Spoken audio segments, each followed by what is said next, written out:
شاہکار اردو کی طرف سے سب دوستوں کی خدمت میں سید وجیہ الحسن بخاری کا سلام پہنچے۔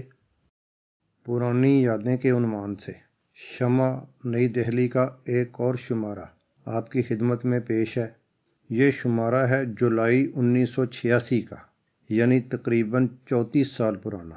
ایک پورا دور گزر گیا، بہت کچھ تبدیل ہو گیا۔ اس شمارے کی کچھ ہائی لائٹس پر نظر ڈالیں۔ سمیتا پاٹل کی راج ببر سے نئی شادی ہوئی تھی۔ اس مسئلہ پر راج ببر اور نادرہ ببر کے بارے میں ادریس دہلوی صاحب کی خبریں اور انٹرویو، اس وقت کی سپر سٹار پونم ڈھلن کا انٹرویو جب ان کی شادی بھی نہیں ہوئی تھی، متھن چکرورتی کا انٹرویو جس میں وہ بتا رہے ہیں کہ ان کی اور سری دیوی کی راہیں اب الگ الگ ہیں۔ اس کے علاوہ شمع کے معیار کے مطابق جو کہانیاں ہوتی تھیں، غزلیں، نظمیں، افسانے، وہ بھی شامل ہیں۔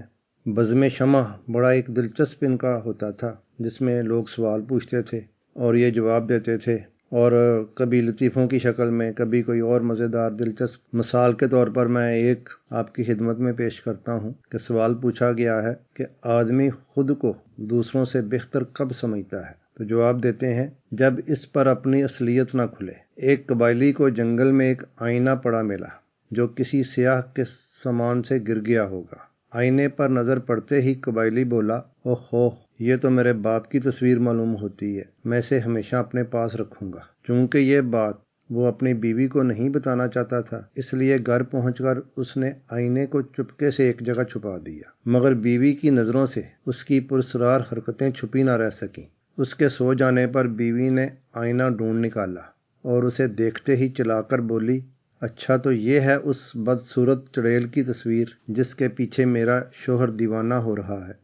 اسی زمانے میں مسافر نے پاکستان کا دورہ کیا تھا۔ اپنے اس دورے کے بارے میں بھی انہوں نے لکھا ہے، سلمیٰ آغا اور جاوید شیخ کی نئی شادی ہوئی تھی، اس کا ذکر ہے، اور جن لوگوں نے ان سے ملاقاتیں کی یا باتیں کی اور جن کا انہوں نے ذکر کیا ہے، ان میں ٹی وی کے مشہور اداکار سلیم ناصر، اداکارہ نیر سلطانہ، شمیم آرا، محمد علی اور ملکہ ترنم نور جہاں کا بھی ذکر ہے۔ اس کے علاوہ سید کمال جو کہ 70 کی دہائی کے مشہور ہیرو تھے، اداکار راج کپور کے ہم شکل تھے، انڈین مشہور اداکار نصیر الدین شاہ کے خالہ زاد بھائی تھے، ان کا بھی ذکر ہے۔ یہ سب لوگ اس دنیا میں نہیں رہے، بلکہ مسافر جناب ادریس دہلوی، ان کا سفر بھی تمام ہوا، سب کچھ ہی بدل گیا، ختم ہو گیا، ایک دور تمام ہوا۔ اسی لیے یہ عنوان پرانی یادیں اس حساب سے پرفیکٹ ہے۔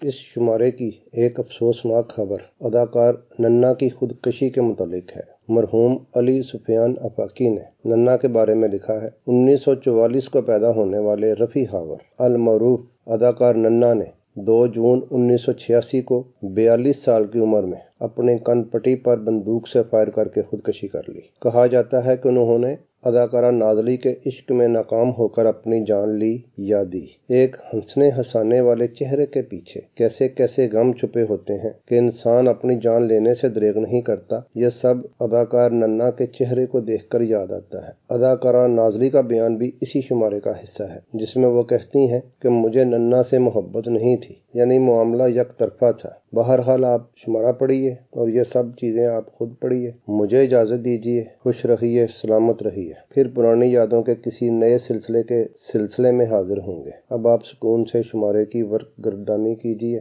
پڑھتے، دیکھتے اور سنتے رہیے۔ شاہکار اردو۔ اللہ حافظ۔